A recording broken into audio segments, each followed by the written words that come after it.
The Orphanage That Raised Demons. Opening. There is no God in St. Mercy's orphanage. Only shadows that kneel when I speak. That is how I remember it, how it began and how it ended. They tell me the place never existed. No record of it remains, no maps, no photos, no one to corroborate the memories that won't stop clawing at the back of my mind. But I lived there. I survived there. St. Mercy's orphanage stood far beyond the woods that bordered the town of Halberds Rest, a name now just as forgotten. We were told the outside world didn't want us. That we were damaged lambs, as Sister Mercy so often called us. She smiled when she said it. Always with that smile. The building was old stone and rotting wood, smothered in vines like fingers trying to pull it underground. It smelled like wet pages and long dead flowers. The windows were tall, narrow things, all stained glass depictions of saints with eyes scratched out. I arrived when I was 8. They said my parents died in a fire. I never saw the bodies, just an officer with kind eyes and a woman in black who smelled like smoke and roses. From the moment I stepped through the gates, I knew something was wrong.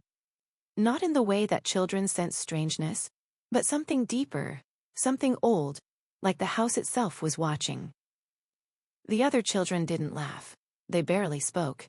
We didn't have playtime, no lessons in math or reading. Instead, we were taught the silence. Each morning began with a silent procession down to the chapel, where we knelt for exactly 13 minutes, never more, never less. If you broke the silence, you went into the confession closet. And no one came back from there. Sometimes, I'd wake at night and hear things moving in the walls. Whispers in a language that didn't sound like anything human. Some of the older kids said the house was alive, that it was listening, that the silence wasn't just discipline, it was protection. I didn't believe them. Not until Lila disappeared. She was my best friend. We were born on the same day. We had planned to run away together after our 13th birthday, but only I turned 13. On the night before, Lila cried in her sleep. I remember her saying a name. I can't write it down, it doesn't feel safe. But it made the candle flicker. That morning, she was gone. No one mentioned her again. Her bed was stripped, her things removed, her name erased. That's when I started keeping this journal. Because I knew they would come for me next. And now, they have. Tonight, I descend into the chapel below. They think I'm just another lamb, but they are wrong. I am the fire beneath the altar. I am the blood they tried to silence. I am the reason the shadows kneel. The early days. They told me my parents died in a car crash. It wasn't raining that night. No fog. No alcohol in their blood. Just a quiet road, and a turn that shouldn't have gone wrong. But the police never found the bodies. Only twisted metal and blood that didn't quite match the amount that should have been there. The funeral was closed casket. I wasn't allowed to see them. Then came the woman in black. She smelled like smoke and roses. Her name was Sister Miriam, and she said she was with St. Mercy's orphanage, a home for spiritually orphaned children. I asked what that meant. She just smiled, but her eyes never blinked. The orphanage sat beyond 3 miles of pine woods, where the trees grew so close they strangled out the sun. The gravel road leading in was crooked and overgrown, like it didn't want to be followed. The first time I saw the building, I thought it was abandoned. Ivy smothered every wall. The windows were blacked out from the inside, and above the main doors was a stone carving of an angel. But the angel's mouth had been chiseled away. We were not allowed to enter through the front. Sister Miriam led me around to the side, where a narrow wooden door creaked open on its own.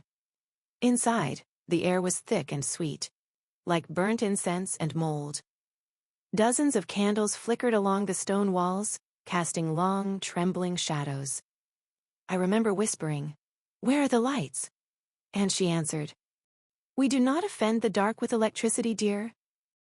The other children didn't greet me. They sat in rows along the main hall, dressed in plain gray smocks. Heads shaved, eyes down, boys and girls alike, all silent. When I asked where the toys were, Sister Miriam smiled again and said, "Play is for the outside world. Here we pray. From that day on, every morning began the same way. We were woken before sunrise by a heavy bell that rang from somewhere below the floor. No one knew exactly where it came from, it just rang, and we rose. We washed in cold water, dressed in silence, ate gray porridge in silence, and then lined up to enter the chapel. The chapel was carved entirely from black stone. There were no pews, only thin mats. The altar was a slab of dark marble with strange grooves that didn't look decorative. A cross hung above it, but the Christ figure had no eyes. We knelt for exactly 13 minutes. No talking, no coughing, no shifting. The sisters paced behind us with long switches. If you made a sound, you were taken to the confession closet. We never saw those children again. There were no screams, no warnings, just silence, and then empty beds. Sometimes at night, I'd hear footsteps outside my room. Not the careful steps of the nuns. These were dragging, raw, wet. One night, I thought I heard breathing from inside the walls. And when I told Sister Miriam, she said, "The house rewards those who listen." We weren't taught normal things. There were no math books, no spelling tests. Instead, we were given slates to draw symbols on. Not letters, not numbers. Shapes that twisted when you looked at them too long. Once I stared too long at one of mine and got a nosebleed that wouldn't stop for an hour. We weren't told what the symbols meant, but we were expected to memorize them, by sight, by feel, even by tasting the chalk. Every week, one child was chosen to recite the Litany of Darkness. They were taken to the chapel, alone. We never saw what happened inside. But when they came back, they were different. Eyes wider, smiles tighter, skin cold. One girl, her name was Maribel, refused to go. She screamed, kicked, bit Sister Mercy's hand so hard she drew blood. They took her anyway. 3 sisters held her down while she thrashed, dragged her down the black hallway behind the altar, to the confession closet. We never saw Maribel again. But that night, the fire in the chapel's brazier burned blue. And the walls were wet the next morning, like they had been crying. They said the confession closet was necessary. That it cleansed the soul before it could become pure. No one knew where it was exactly. It wasn't in the blueprints, not that we had any, and it wasn't behind a door. They took children through the walls, behind the altar, beneath the floorboards, down, always down. Once I asked one of the older girls what happened to the ones who didn't come back. She said, "They do come back, just not with their own skin." I thought she was joking. But weeks later, I saw a nun with a crooked gait, like a child trying to walk in adult shoes. Her face was wrong, tight, as if it didn't fit her skull. Her smile was too wide. And her eyes. Her eyes were Maribel's. No one disobeyed after that. Not even me. I learned quickly how to survive. How to keep my head low, how to mimic the prayers even though I didn't understand them. How to stop asking questions. But at night, I still whispered to Lila. She was my only friend. We hid chalk under our mattresses and drew funny versions of the symbols. Ones with eyes crossed out, or little stick legs. We tried to make each other laugh, quietly. Lila was born the same week as me. And she'd always say, "If we make it to 13, we're running." First night, I swear. But part of me didn't believe we would. Because something in the walls was always listening. And it already knew our names. And now, it knows I'm next. Rituals and secrets. Lila turned 13 on a Tuesday. There was no cake, no candles, no song. Birthdays at St. Mercy's were not celebrated. They were observed. That morning, Sister Mercy herself came to our dormitory. Her shoes made no sound against the stone floor. She stopped at Lila's bed and laid a thin hand on her forehead, like a priest blessing the dying. "You have been chosen," she said. Lila squeezed my hand beneath the blanket. Her fingers were cold and damp. She tried to smile at me, but her lips trembled. That was the last time I saw her breathe. Her bed was empty by nightfall. Not disturbed, not messy. stripped clean as if she had never existed. I waited for someone to explain. No one did. At dinner, her bowl was gone. At prayers, her mat was removed. Her name was never spoken again. When I whispered Lila into the darkness that night, something shifted in the walls, a slow, pleased sound, like a body settling into a warm bath. That was when my fear turned into something sharper. Suspicion. I began to watch the sisters. Not openly, never directly, but from reflections in glass, from the corners of my eyes, from the gaps beneath doors. They moved differently at night. After the bell rang for final silence, after the children were locked into their dormitories, the sisters gathered, not in the chapel but behind it. There was a narrow passage hidden behind the altar wall. I found it by accident, tracing the grooves in the stone where too many hands had pushed the same place. One night I followed, barefoot, holding my breath. They descended a staircase I had never seen before. It spiraled downward, deeper than the chapel, deeper than the foundations of the building itself. At the bottom was a chamber lit only by black candles. Their flames didn't flicker yellow or orange but glowed, but a deep violet, like bruised flesh. The sisters stood around a stone basin. Inside it was blood, fresh, still steaming. One by one, they dipped their hands into it, washing slowly, reverently, as if it were holy water. They whispered as they did, not prayers I recognized, but syllables that crawled across my skin and settled in my bones. Blood remembers. Blood listens. Blood opens the gate. Sister Mercy was last. She did not wash her hands. She drank. I bit my fist so hard I tasted iron. That was when I understood something I hadn't wanted to admit before. The confession closet was not for punishment. It was for preparation. The next morning, I noticed the marks. Small cuts along the sisters' palms. Bruises around their wrists. Dark stains beneath their nails that no amount of scrubbing seemed to remove. When I asked Sister Miriam what they were for, she looked startled, then amused. For binding, she said softly. Some things don't stay where they're told. That night, I dreamed of Lila. She was standing in the chapel, barefoot, her gray smock soaked red at the hem. She opened her mouth to speak, and instead of a voice, blood poured out, filling the room, climbing the walls, swallowing the altar. I woke with my throat burning, and for the first time since arriving at St. Mercy's, I heard my name spoken aloud. Evelyn. It came from beneath the floor. Soft, familiar, maternal. I froze. No one ever spoke during silence hours. No one could. Evelyn, the voice repeated. It sounded like my mother. Not as I remembered her from photographs, but as she sounded when she tucked me in. Low, warm, certain. I pressed my ear to the stone floor. The voice breathed. Come closer. I did not sleep again that night. After that, the voice came more often. Sometimes it whispered my name. Sometimes it hummed lullabies I hadn't heard since before the accident. Once it laughed, softly, lovingly. I tried to tell Lila about it. Then I remembered Lila was gone. I started stealing time. Minutes between prayers. Seconds while the sisters' backs were turned. I mapped the orphanage in my head. Every corridor, every loose stone, every breath of air that felt warmer than it should. That was how I found the book. Hidden inside the wall behind the chapel. Wrapped in skin that was not leather. The Book of Blood.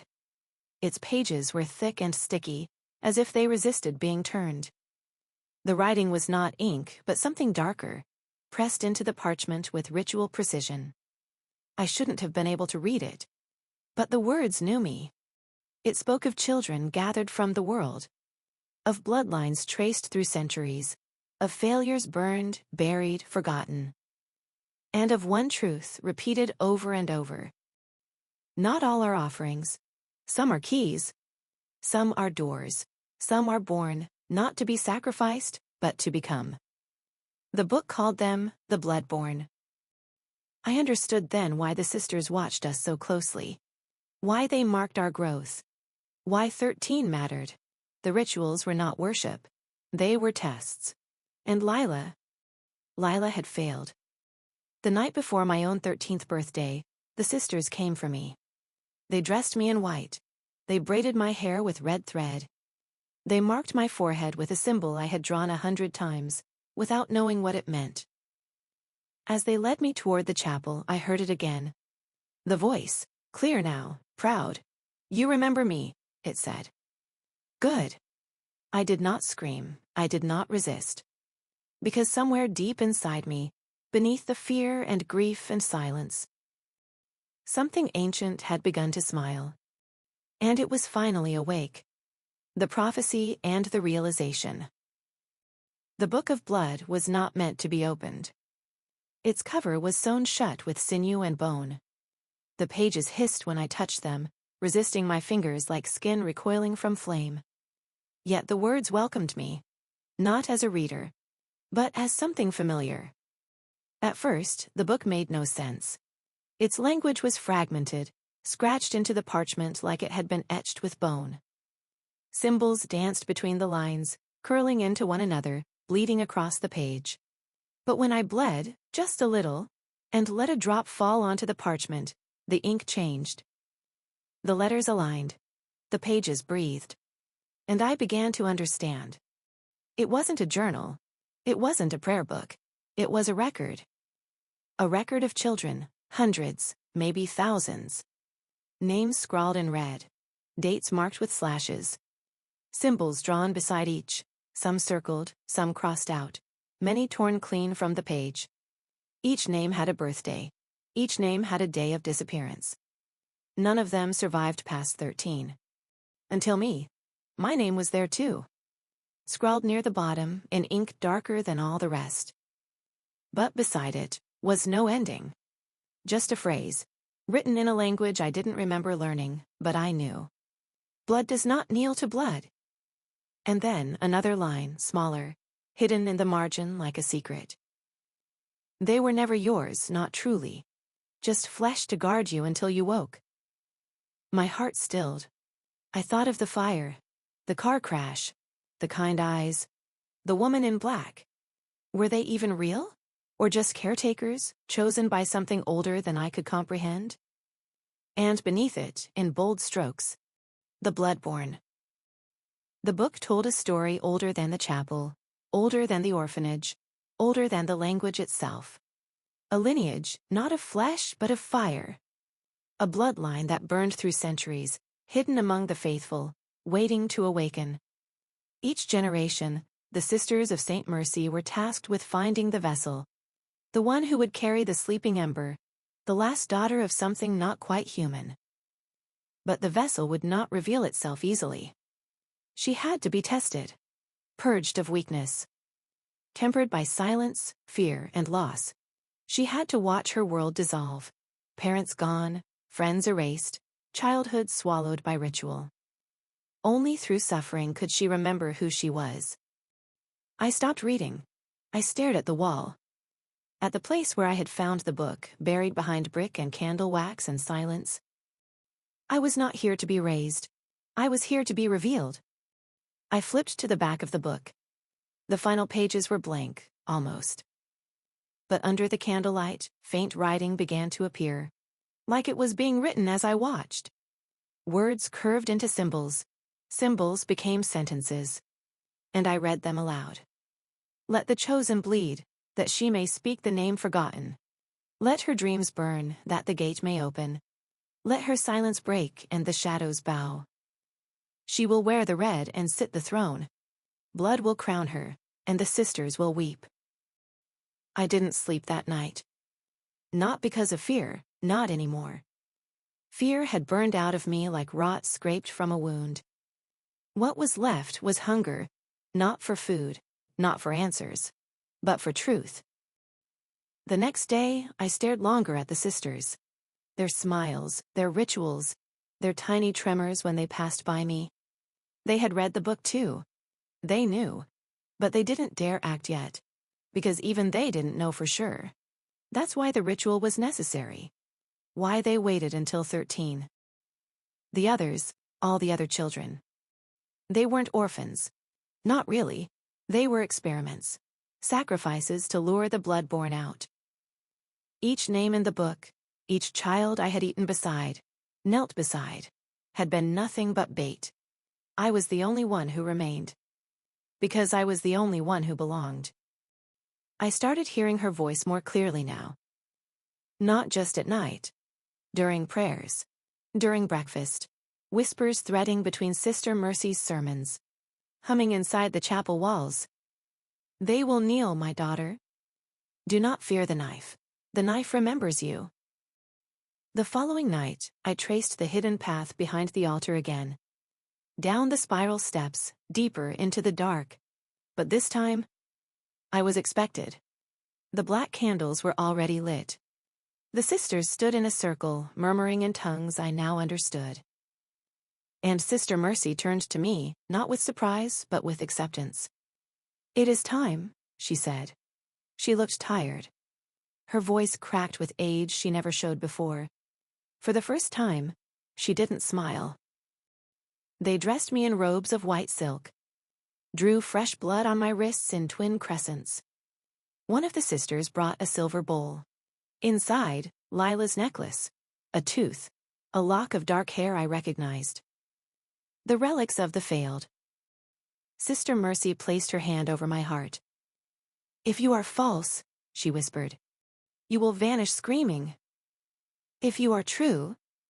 She didn't finish the sentence. But I already knew. They led me to the chamber below the chapel, a place I had only heard about in murmurs and nightmares. The chapel below. The air was different here. Thicker, warmer, like something alive was breathing just beneath the stones. The altar was obsidian. The walls covered in red wax seals, some pulsing slightly as if veins ran through them. In the center, a throne, carved from bone, stained with old blood, empty, waiting. The sisters began to chant. The symbols drawn in chalk around the altar glowed softly. The black candles trembled. Sister Mercy raised the ritual blade. Blood that listens, she intoned. Blood that binds. Come forth and claim. She looked into my eyes. Her hand trembled.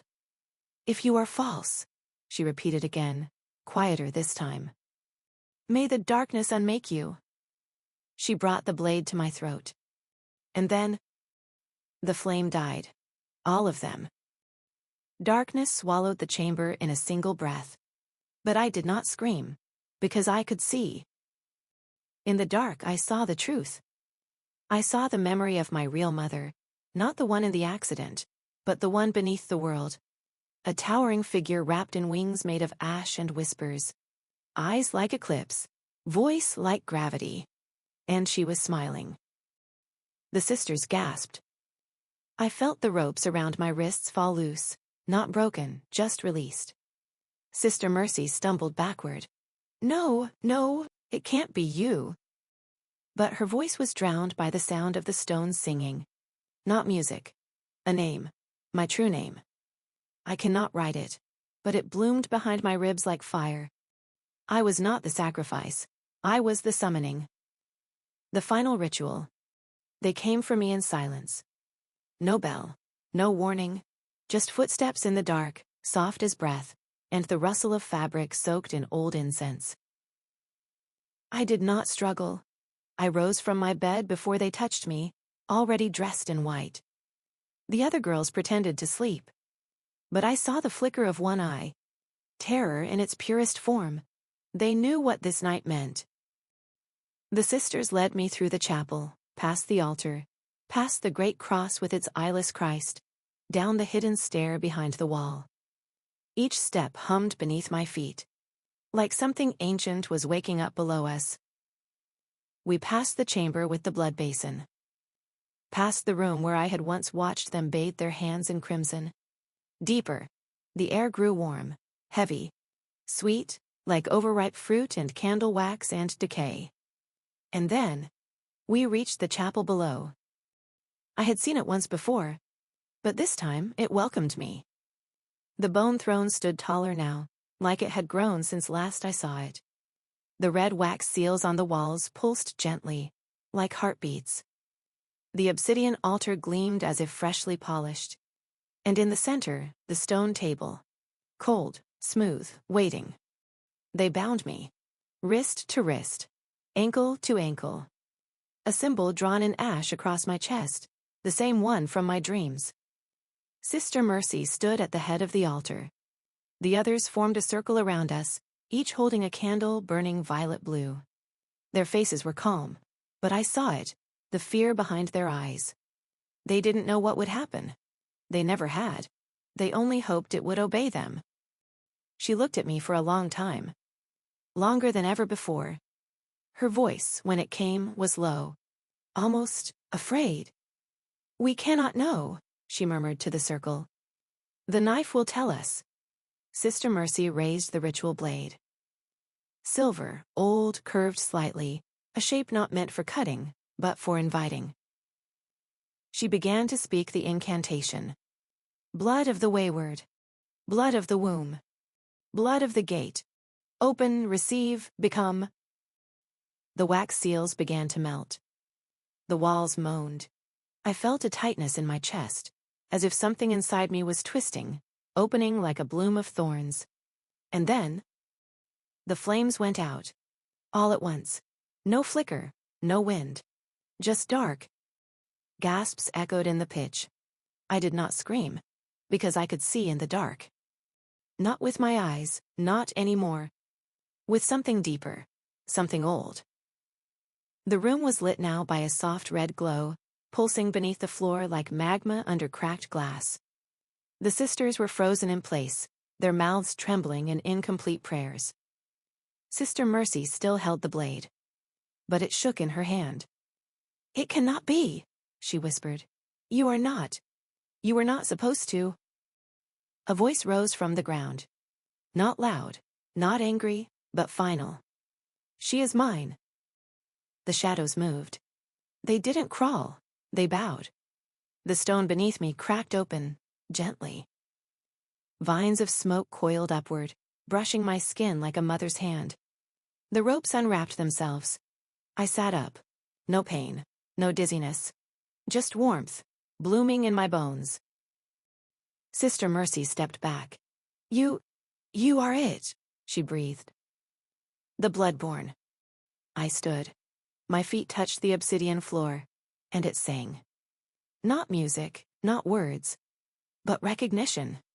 Like a choir of forgotten things whispering. "Welcome home." The other sisters began to cry. Not from grief, but from the sudden knowing. They had raised me, fed me, watched me, prepared me, and now I no longer needed them. Sister Mercy fell to her knees. The blade clattered to the floor. "Forgive us," she whispered. I stepped forward. Took the blade. It felt light in my hand. Balanced. Perfect. "There is no forgiveness," I said. "Only blood." The candles reignited on their own. Each flame now red, deep and pulsing. The room filled with smoke that smelled like memory. I looked down at Sister Mercy. She trembled, a child again. I placed the tip of the blade under her chin. "You made me what I am," I whispered. "Now, watch what you've created." I did not scream as the blade cut. She did, but only once. The others did not run. They knelt, one by one, silent, pale, eyes wide, waiting. I walked to the throne. Each step echoed with finality. When I sat, the room fell silent. Not empty, but complete. The seals burst behind me, and smoke poured into the chamber, twisting upward, forming wings of ash. I felt her presence then, my true mother. She did not speak, but I knew what she would have said. "It is done. She is risen." And somewhere far above us the chapel's bell rang. Not by hand, but by blood. Ascension. Sister Mercy was still on her knees, lips trembling, eyes wide with a terror so deep it had no name. "It can't be you," she whispered. "It was never meant to be you." Her voice cracked like old wood. I stepped closer. She tried to crawl backward, but the stone seemed to hold her there, as if the very chapel rejected her retreat.